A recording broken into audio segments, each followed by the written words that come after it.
2 slot yang akan kita tayangkan, dan kita akan ulang lagi strateginya sama tahun ini 4.30 dan jam 12.30. Yang berbeda dari FTV religi yang lain, biasanya kan kalau FTV religi yang lain itu kalau orang jahat atau orang berbuat salah dapat azab atau dapat punishment, selesai.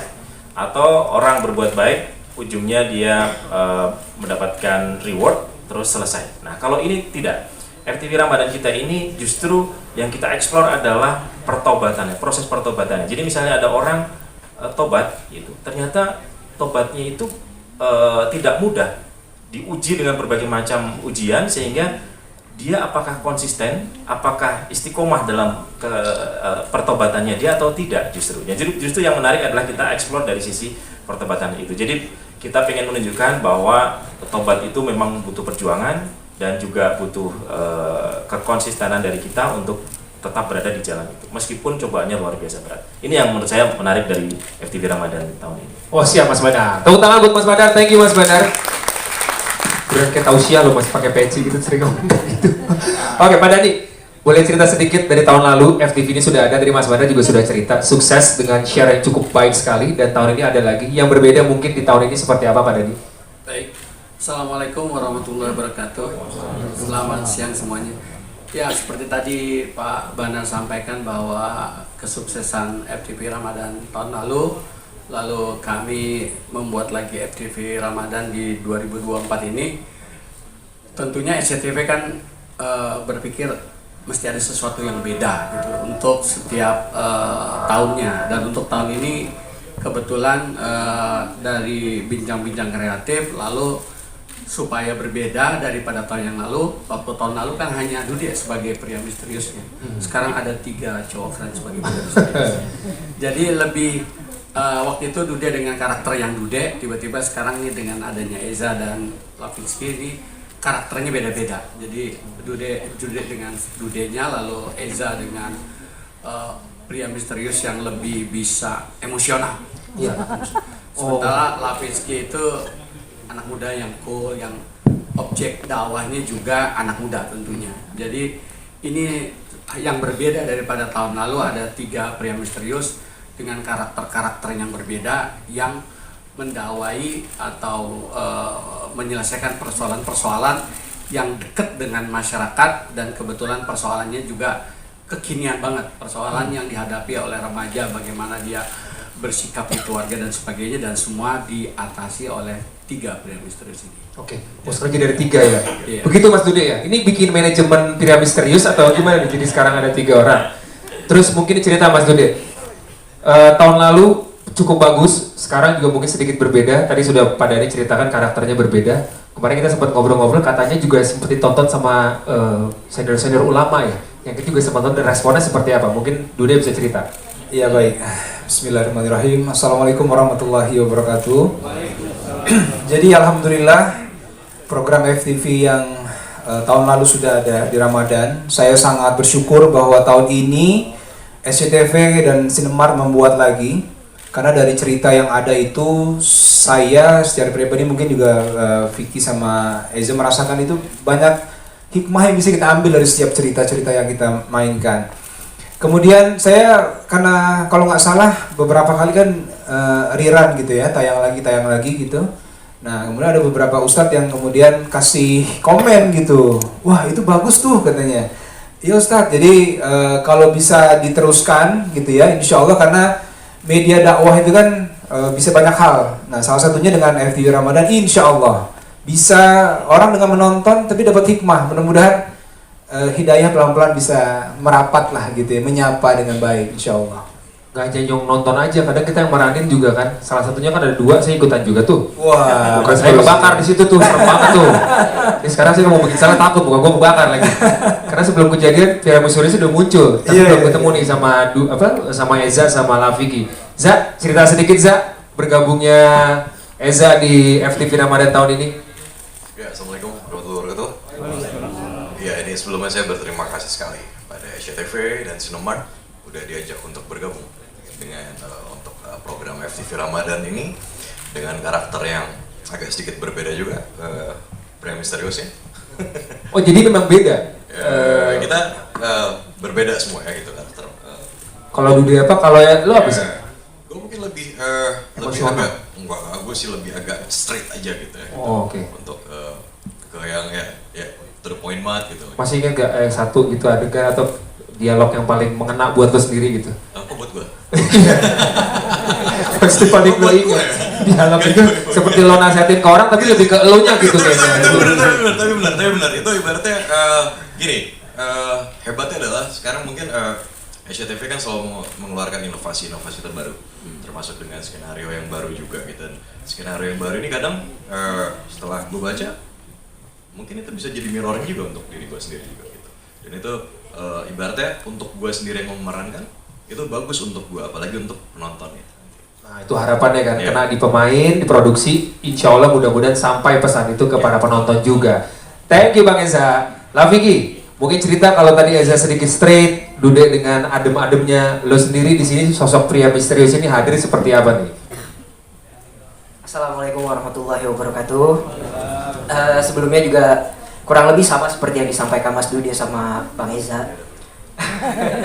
Pastinya terlepas dari itu saya senang banget bisa ikut untuk meramaikan di Ramadan Penuh Cinta SCTV di tahun ini.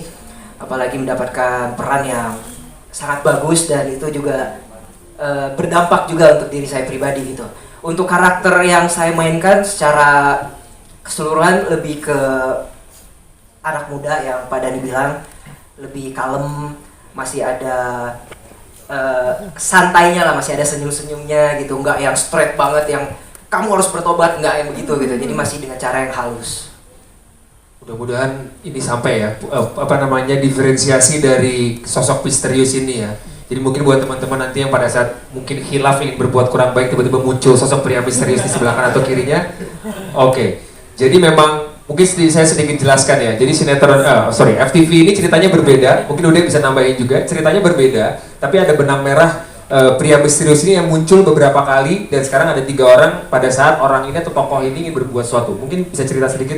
Ya baik, jadi konsep dasar dengan tahun lalu kurang lebih hampir sama, bahwa setiap judul berbeda cerita di antara judul yang lain. Nah, pria misterius inilah yang menjadi penasehat. Jadi ada di setiap judulnya untuk mengiringi tokoh-tokoh utamanya ini untuk kemudian menuju pertaubatan. Kalau tadi kata Mas Banar kan, proses pertaubatan itu yang sebenarnya digarap ya, dan mudah-mudahan pesan-pesan yang diproduksi oleh FTV Ramadan sampai ke penonton. Insya Allah seperti itu. Jadi saksikan. Kita udah ketemu ya satu FTV. Sudah. Saya sudah gabung di situ juga. Ditunggu lagi ya. Betul. Judulnya luar biasa memang. Saya pertama kali baca skripnya, tobat palsu pengoplos keji. Waduh. Ini kalau nggak ketabrak mobil ini kebakaran betul. Suruh aja saya sebelah kiri. Sekarang saya nggak berani berbuat jahat, bohong aja nggak berani. Makanya saya baik-baik aja di sini. Terima kasih, tepuk tangan buat teman-teman dari FTV Ramadan. Sukses kita hadirkan. Yang dikabulkan. Yang membedakan drama percintaan ini adalah kalau drama percintaan pada umumnya itu biasanya pernikahan adalah tujuan akhir. Kalau di sini justru pernikahan ini adalah awal dari cerita itu semuanya. Itu perbedaannya. Dan kita didukung oleh pemain yang terkenal seperti ini dan jago-jago. Lalu salah satu statement yang akan dilakukan, yang akan diungkapkan dalam cerita ini adalah bahwa di balik wajah yang manis, wajah yang lembut itu sebetulnya tersembunyi ketegaran yang luar biasa. Lalu juga bahwa menangis itu bukanlah hal yang tabu bagi laki-laki. Dan juga tunduk kepada istri itu bukanlah hal yang memalukan. Itu salah satu statement yang mau ditampilkan nanti. Dan ini kita didukung oleh pemain-pemain yang top dan jago-jago, sehingga sebetulnya sebagai sutradara saya sebetulnya tinggal duduk manis aja sih. Mereka udah main dengan sendirinya. Saya yakin tapi komentar main gak duduk manis kayak Cinta Brand. Bang Uli ini waduh terkenal sekali di kalangan pemain, pokoknya tangan dingin semua pemain jadi. Termasuk Cinta Brand juga bisa dibilang didikannya Bang Uli juga ya. Oke, sekarang kita ngobrol. Bang Uli, cukup ada yang mau ditambahkan Bang Uli? Mau ditambahkan? Enggak, cukup silakan ngomong pemain-pemain. Siap, siap Bang Uli. Mungkin sama Ranti dulu kali ya. Ranti apa kabar Ranti? Baik kak. Comeback nih ya. Kak, malah gitu. Kak, gue kasih kak dulu jangan. Kak, ya boleh. Ketemu jangan cium tangan ya bilang.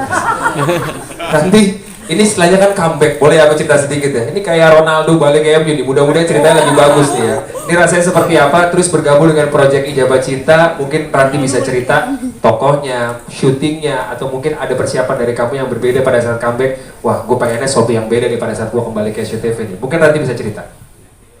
Oke, makasih kak. Kak apa om nih jadi? Kak ya. Udah om aja.